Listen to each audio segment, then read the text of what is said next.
베드로전서 4장 12절에서 13절 말씀. 우리 12절 13절 말씀 함께 12절 13절 말씀 합독하시겠습니다. 사랑하는 자들아, 너희를 연단하려고 오는 불시험을 이상한 일 당하는 것 같이 이상히 여기지 말고 오히려 너희가 그리스도의 고난에 참여하는 것으로 즐거워하라. 이는 그의 영광을 나타내실 때에 너희로 즐거워하고 기뻐하게 하려 함이라. 아멘. 아멘. 말씀을 전하는 자나 듣는 자에게 하나님의 은혜가 가득할 수 있기를 주님의 이름으로 축복합니다. 아멘. 아멘. 베드로 사도는 로마의 박해와 핍박 속에서도 교회와 성도들에게, 핍박과 박해 속에 있는 교회와 성도들에게 편지를 기록해서 보내게 되어집니다. 그리고 이러한 편지의 내용은 박해와 핍박 속에서도 어떠할 것을 권면하게 되어집니까? 흔들리지 말 것 뿐만 아니라 이러한 박해와 핍박을 오히려 영광의 기회, 영적인 축복을 받아 누릴 수 있는 기회로 여길 것을 권면하게 되어집니다. 또 무엇을 권면하게 되어지냐? 다시 오실 예수 그리스도, 오직 예수 그리스도만을 바라보며 거짓된 유혹에 빠지지 말 것을 강력하게 권면하게 되어지죠. 동일하게 오늘 본문을 통해서도 베드로 사도는 성도가 고난당할 때에 어떠한 자세를 가져야 하는지, 그 고난을 어떻게 대해야 하는지, 또 고난을 어떻게 이겨나가야 하는지를 말씀하고 있습니다. 먼저 대다수의 사람들, 대부분의 사람들은 이 고난받는 것을 어떻게 여깁니까? 별로 달가워하지를 않습니다. 고난이 나에게 오는 것을 기뻐하는 사람은 없죠. 때문에 할 수만 있다면 이러한 고난과 환난이 나에게 오는 것이 아니라 피해가기를 바랍니다. 나에게 오지 않기를 간절히 바라게 되어지죠. 하지만 우리가 이 삶을 살다가 보면 무엇을 알게 되어집니까? 그러한 고난과 환난이 결코 우리를 지나치지 않더라라는 것이죠. 크고 작은 고난과 환난을 우리는 겪게 되어집니다. 그리고 이러한 고난을 통해서 깨어져야 할 것이 깨어지게 되고 부서져야 할 것이 부서짐으로 말미암아 성숙한 사람으로 다듬어져 가게 되어지죠. 때문에 세상도 고난을 어떻게 이야기하냐? 세상도 고난을 어떻게 이야기하냐? 프랑스에는 이러한 속담이 있습니다. 역경과 고난은 사람을 사람답게 만들고 행운은 사람을 괴물처럼 만든다라는 속담이 있습니다. 뿐만 아니라 이러한 말도 있죠. 사람들이 역경과 고난에 처했을 때는 자신을 둘러싼 모든 것을 불합리한 것으로 여긴다.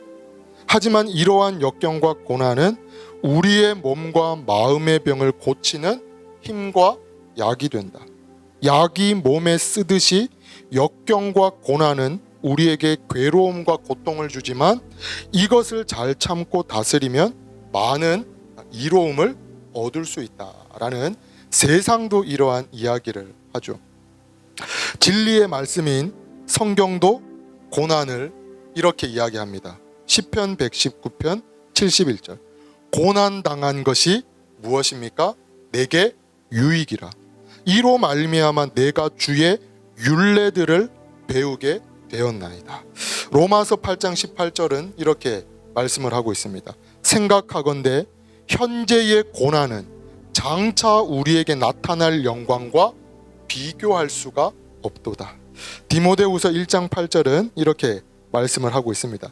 그러므로 내가 우리 주를 증언함과 또는 주를 위하여 갇힌 자 된 나를 부끄러워하지 말고 오직 하나님의 능력을 따라 복음과 함께 고난을 받으라. 성경 역시 고난을 어떻게 말씀을 하고 있냐? 고난 당하는 것이 내게 유익이라. 현재의 고난은 장차 우리에게 나타날 영광과 비교할 수가 없도다. 오직 하나님의 능력을 따라 복음과 함께 무엇을 받으라고 이야기합니까? 고난을 받으라. 먼저 소망하고 축복하기로는 저와 여러분에게 주어지는 여러 가지 고난과 환난을 유익으로 여기며 영광으로 여기며 하나님께서 나를 훈련케 하시는 것으로 여길 수 있는 저와 여러분 되시기를 축복합니다. 동일하게 베드로 사도는 오늘 본문을 통해서 이러한 고난을 어떻게 대해야 하는지 구체적으로 말씀을 하고 있습니다. 성도는 고난을 어떻게 대해야 하는 것인가? 12절 말씀입니다. 본문 12절 말씀, 우리 다시 한 번 더 12절 말씀 함께 합독하시겠습니다. 사랑하는 자들아, 너희를 연단하려고 오는 불시험을 이상한 일 당하는 것 같이 이상히 여기지 말고. 아멘. 아멘.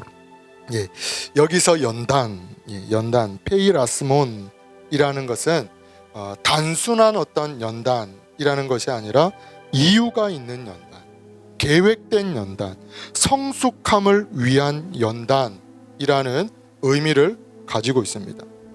욥기 1장에는 고난의 대명사인 욥의 이야기를 기록하고 있죠. 우스 땅에는 욥이라 불리는 사람이 살고 있었습니다. 그리고 성경은 기록하기를 이 욥은 어떤 자였다라고 말씀을 하고 있습니까?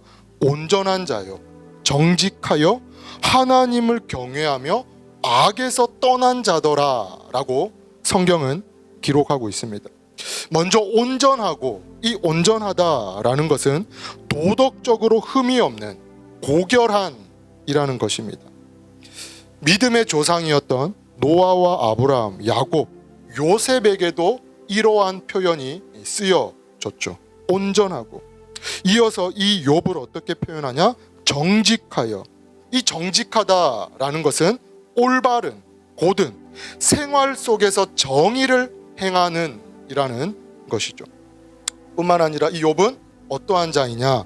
하나님을 경외하며 악에서 떠난 자라고 성경은 말씀하고 있습니다.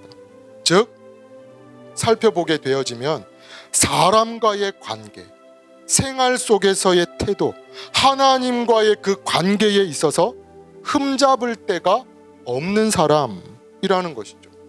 그런데 이러한 욥에게 어떠한 일들이 일어나게 되어지냐? 성경을 통해서 자세히 한번 한 구절 한 구절씩 찾아보도록 하겠습니다. 욥기 1장 말씀입니다.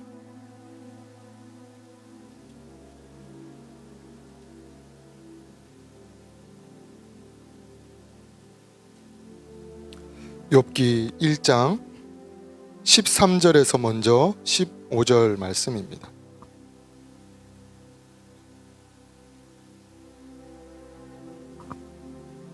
13절에서 15절 말씀 함께 합독하시겠습니다.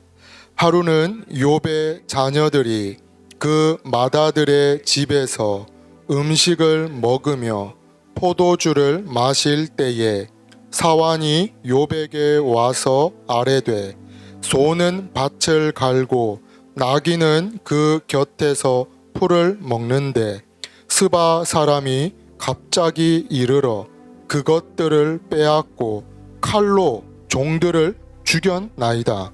나만 홀로 피하였으므로 주인께 아래로 왔나이다. 아멘. 여러 구절을 살펴보시겠습니다. 제일 먼저 무엇을 읽게 되냐? 재산을 빼앗기고 종들을 읽게 되어집니다. 이어서 16절 말씀입니다. 16절 말씀. 그가 아직 말하는 동안에 또 한 사람이 와서 아뢰되 하나님의 불이 하늘에서 떨어져서 양과 종들을 살라버렸나이다. 나만 홀로 피하였으므로 주인께 아래로 왔나이다. 다른 재산과 종들마저 읽게 되죠. 17절 말씀입니다. 그가 아직 말하는 동안에 또 한 사람이 와서 아뢰되 갈대아 사람이 새 무리를 지어 갑자기 낙타에게 달려들어 그것을 빼앗으며 칼로 종들을 죽였나이다. 나만 홀로 피하였으므로 주인께 아뢰러 왔나이다. 또 다른 재산과 종들마저 잃게 됩니다. 모든 재산과 종들을 잃게 된 것이죠. 여기서 끝이 아닙니다. 18절에서 19절 말씀, 18절 19절 말씀 함께 합독하시겠습니다.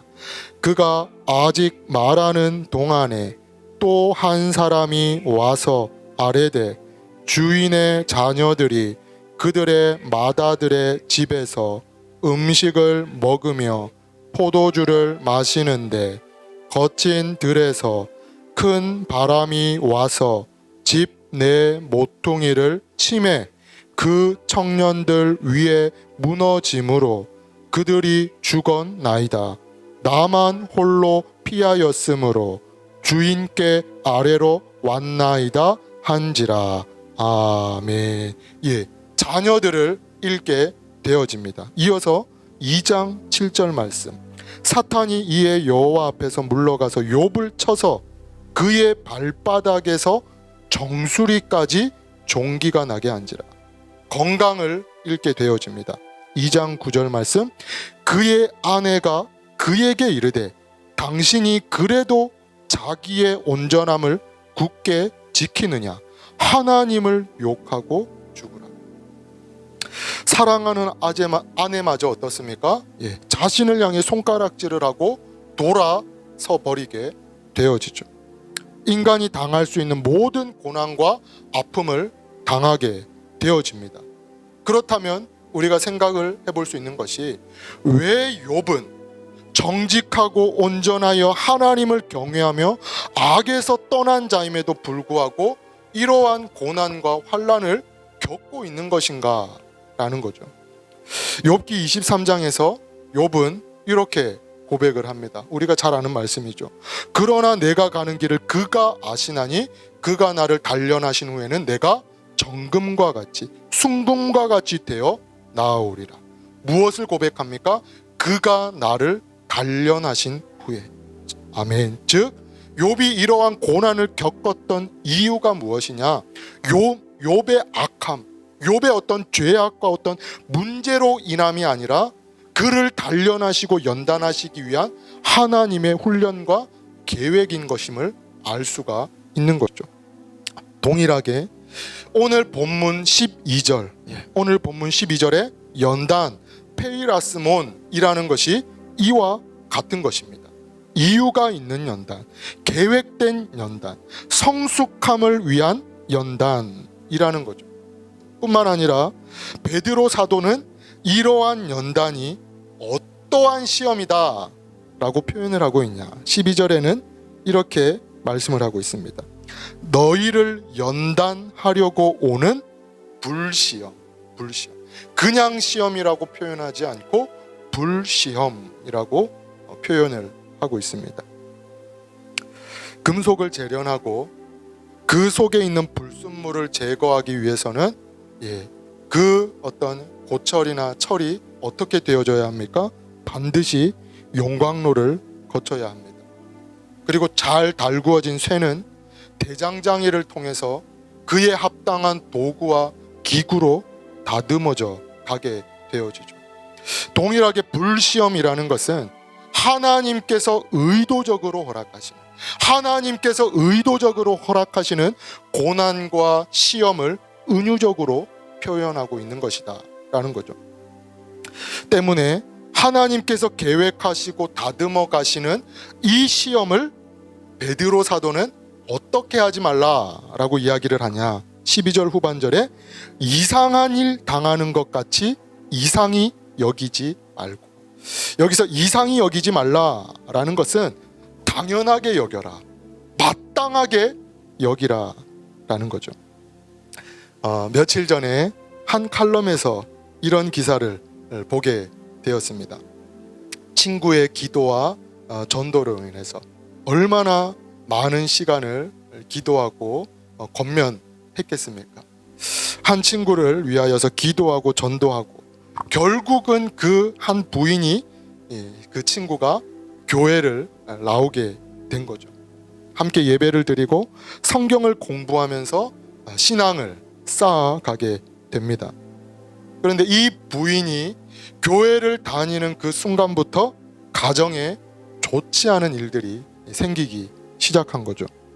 남편이 다니고 있던 회사에서 실직을 하게 되어집니다. 자녀도 교통사고를 당하게 되어지죠. 때문에 이 부인은 시어머니로부터 어떠한 이야기를 듣게 되냐? 내가 교회를 다녀서 그렇다. 교회를 가지 마라 라는 이야기를 듣게 되었다라는 거죠. 때문에 이 초신자인 부인도 당연하게 어떠한 마음이 들겠습니까? 당연히 갈등이 되고 고민이 되죠.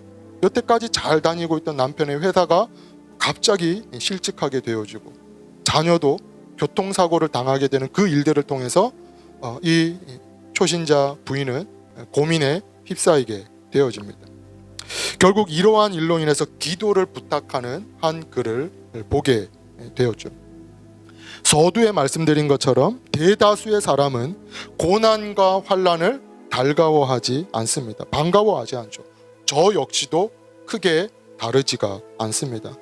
하지만 오늘 베드로 사도는 이러한 고난과 환난을 어떻게 여기지 말라라고 말씀하고 있냐. 12절 말씀, 사랑하는 자들아 너희를 연단하려고 오는 불시험을 이상한 일 당하는 것 같이 이상히 여기지 말고, 즉 하나님께서 의도적으로 계획하시고 우리를 다듬어 가시는 연단과 시험을 마땅한 것으로 당연히 찾아오는 것으로 여기라 라는 거죠. 하나님께서 의도적으로 계획하시고 우리를 다듬어 가시는 연단과 시험을 당연한 것으로 여기라, 마땅한 것으로 여기라. 이어서 두 번째로 성도는 고난을 어떻게 대해야 하는 것인가? 본문 13절 말씀입니다. 13절 말씀 우리 함께 합독하시겠습니다. 오히려 너희가 그리스도의 고난에 참여하는 것으로 즐거워하라. 이는 그의 영광을 나타내실 때에 너희로 즐거워하고 기뻐하게 하려 함이라. 아멘. 아멘. 베드로 사도가 무엇을 권면하게 되어지냐? 13절에 보시면 너희가 그리스도의 고난에 참여하는 것으로 무엇합니까? 즐거워하라. 즐거워. 여기서 즐거워하라 라는 것은 기쁘게 여기라, 좋게 여기라, 감사하라 라는 거죠. 그런데 무엇을 즐거워하고 기뻐하고 감사할 것을 권면합니까? 그리스도의 고난에 참여하는 것으로 즐거워하라. 그리스도를 위해 고난당하는 것을 기뻐해라, 즐거워하라 라는 거죠. 초대교회 당시 사도들은 우리가 십자가에 못 박은 예수, 우리가 십자가에 못 박은 예수가 그리스도이시며 하나님의 아들이심을 증거하게 되어집니다. 이로 말미암아 제자들과 사도들은 어떻게 됩니까? 매를 맞고 옥에 갇히는 일들이 빈번히 일어나게 되어지죠. 하루는 이러한 일들로 인해서 사도들이 불려가게 되어집니다. 그리고 채찍질을 당하게 되어지죠. 예수의 이름을 말하지 말 것을 강요받게 되어집니다. 채찍질을 당하고 예수의 이름을 그 입에서 꺼내지 말 것을 강요당하게 되어지죠. 하지만 사도들은 이러한 고난과 환난을 어떻게 여기냐? 사도행전 5장 말씀을 우리 함께 보시겠습니다. 사도행전 5장 말씀입니다.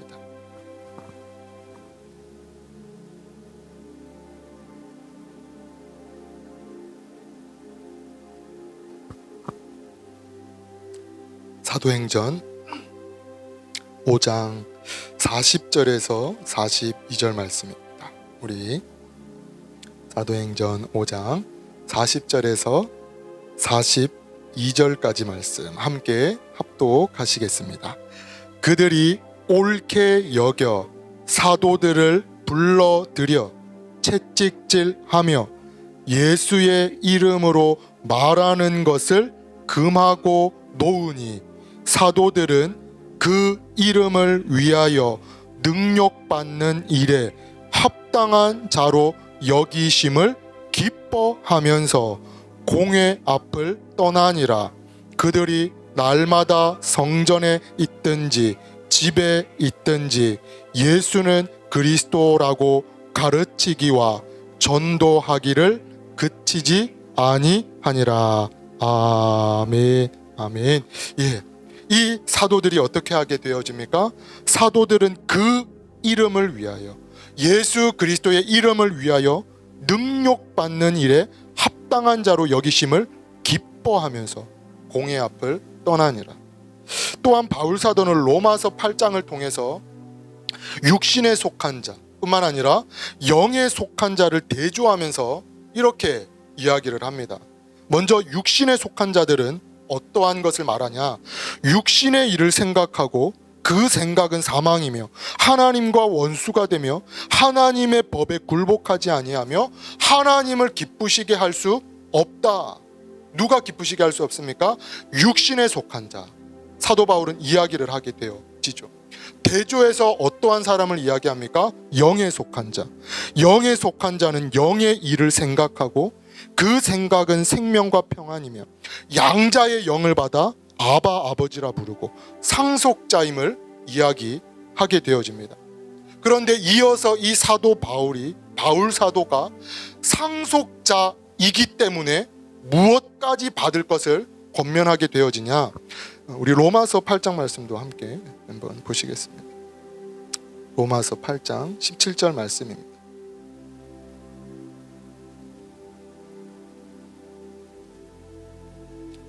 로마서 8장 17절 말씀 함께 합독하시겠습니다. 자녀이면 또한 상속자 곧 하나님의 상속자요 그리스도와 함께한 상속자니 우리가 그와 함께 영광을 받기 위하여 고난도 함께 받아야 할 것이니라. 아멘. 아멘. 즉 하나님의 후사로서 하늘의 영광을 받기 위해서는 이 땅에서의 고난이 어떠한 것이라고 말하고 있습니까? 필연적인 것이다, 당연한 것이다 라고 이야기를 하고 있죠. 빌립보서 1장 역시 이렇게 말씀을 하고 있습니다. 빌립보서 1장 29절 그리스도를 위하여 너희에게 은혜를 주신 것은 다만 그를 믿을 뿐만 아니라 그를 위하여 고난도 함께 받게 하려 하심이라. 아멘. 예수님께서도 이렇게 말씀을 하십니다. 이것을 너희에게 이르는 것은 너희로 내 안에서 평안을 누리게 하려 함이라. 세상에서는 너희가 환난을 당하나 담대하라. 내가 세상을 이기었노라. 아멘. 즉 성도에게 고난은 필연적일 것뿐만 아니라 예수 그리스도를 위해 받는 고난과 환난을 즐거워해라 라는 것이죠. 기쁨으로 여기라 라는 것입니다. 그렇다면 하나님께서 의도적으로 계획하시고 우리를 다듬어 가시는 이 연단과 시험을 마땅한 것으로 여길 뿐만 아니라 그리스도를 위해 받는 고난을 즐거워하는 자들에게는 어떠한 영광이 주어지게 되는 것인가? 본문 13절은 이렇게 말씀을 하고 있습니다. 본문 13절 후반절 말씀, 그의 영광을 나타내실 때에 너희로 즐거워하고 기뻐하게 하려 함이라. 여기서 그의 영광을 나타내실 때에 라는 것은 예수 그리스도의 재림을 의미합니다. 이어서 너희로 즐거워하고 기뻐하게 하려 함이라 라는 것은 그 기쁨의 잔치, 영광의 잔치에 참여하게 될 것을 말씀하고 있다라는 것이죠. 같은 맥락에서 예수님은 마태복음 25장을 통해서 달란트 비유에 대해서 말씀을 하십니다. 어떤 사람이 타국으로 갈 때에 그 종들을 불러서 자기의 소유를 맡기게 되어지죠. 각각 재능대로 한 사람에게는 5달란트, 또 한 사람에게는 2달란트, 또 한 사람에게는 1달란트를 맡기고 어떻게 하십니까? 떠나게 되어지죠. 그리고 성경은 말씀하고 있기를 오랜 시간이 지난 후에 주인이 돌아와서 결산을 하게 되어집니다. 5달란트 받은 자는 5달란트를 내어놓게 되어지죠. 또 2달란트 받은 자는 2달란트를 남겼음을 고백하게 되어집니다. 하지만 1달란트를 받은 사람은 어떻게 행하게 되어지냐? 우리 이것도 한번 찾아보시겠습니다. 마태복음 25장 말씀입니다. 마태복음 25장 24절에서 25절 말씀입니다. 마태복음 25장 24절 25절 말씀 함께 합독하시겠습니다. 1달란트 받았던 자는 와서 이르되 주인이여 당신은 굳은 사람이라 심지 않은 데서 거두고 해치지 않은 데서 모으는 줄을 내가 알았으므로 두려워하여 나가서 당신의 달란트를 땅에 감추어 두었나이다. 보소서 당신의 것을 가지셨나이다. 아멘. 계속 펴두셔도 되겠습니다. 이 1달란트를 받은 이 자는, 이 사람은 어떻게 하게 되어집니까? 자신이 받았던 1달란트를 땅에 묻어두었다가 그것을 그대로 주인에게 돌려주게 되어지죠. 결국 이 1달란트 받은 자는 어떻게 되어지냐? 30절 말씀, 이 무익한 종을 바깥 어두운 데로 내쫓으라. 거기서 슬피 울며 이를 갈리라 하니라. 아멘. 이 달란트 비유는 얼마나 많이 남겼냐, 얼마나 많은 성과를 이루었냐라는 것이 아니죠. 오늘 본문과 연결해서 생각해 볼 때에 예수 그리스도의 고난에 동참했느냐 하지 않았느냐라는 것입니다. 때문에 이러한 고난에 동참한 자에게는 어떠한 것이 주어지게 되어지냐? 21절은 이렇게 기록을 하고 있습니다. 마태복음 25장 21절 말씀, 그 주인이 이르되 잘하였도다 착하고 충성된 종아, 내가 적은 일에 충성하였음에 내가 많은 것을 내게 맡기리니 내 주인의 즐거움에 참여할지어다 하고, 23절도 이렇게 고백을 합니다. 그 주인이 이르되 잘하였도다 착하고 충성된 종아, 내가 적은 일에 충성하였음에 내가 많은 것을 내게 맡기리니 내 주인의 즐거움에 참여할지어다 하고, 누가 주인의 즐거움에 참여할 수가 있는 것입니까? 그 주인의 고난에 참여한 자만이, 그 주인의 고난에 참여한 자만이 주인의 즐거움에 참여할 수가 있다라는 것입니다. 성도가 걷는 길은 넓은 길이 아니죠. 화려한 길이 아닙니다. 성도가 걷는 길은 좁고 협착하여 그 길을 찾는 이가 많지 않다라고 성경은 기록을 하고 있죠. 하지만 이 좁은 길 끝에는 무엇이 있다라고 말씀하고 있습니까? 생명이 있다라고 말씀을 하고 있습니다. 소망하고 축복하기로는 하나님께서 의도적으로 계획하시고 우리를 다듬어 가시는 연단과 시험을 주실 때에 이상한 것으로 여기는 것이 아니라 마땅한 것으로, 당연한 것으로 여길 수 있는 저와 여러분 되시기를 축복합니다. 또한 그리스도를 위해 받는 고난을 감사히 여기며 기쁨으로 여길 수 있는 저와 여러분 되시기를 축복합니다. 이로 말미암아 예수 그리스도께서 영광으로 임하실 때 그 기쁨과 즐거움의 잔치에 모두가 참여할 수 있는 저와 여러분 되시기를 주님의 이름으로 축복합니다. 아멘. 기도 드리시겠습니다.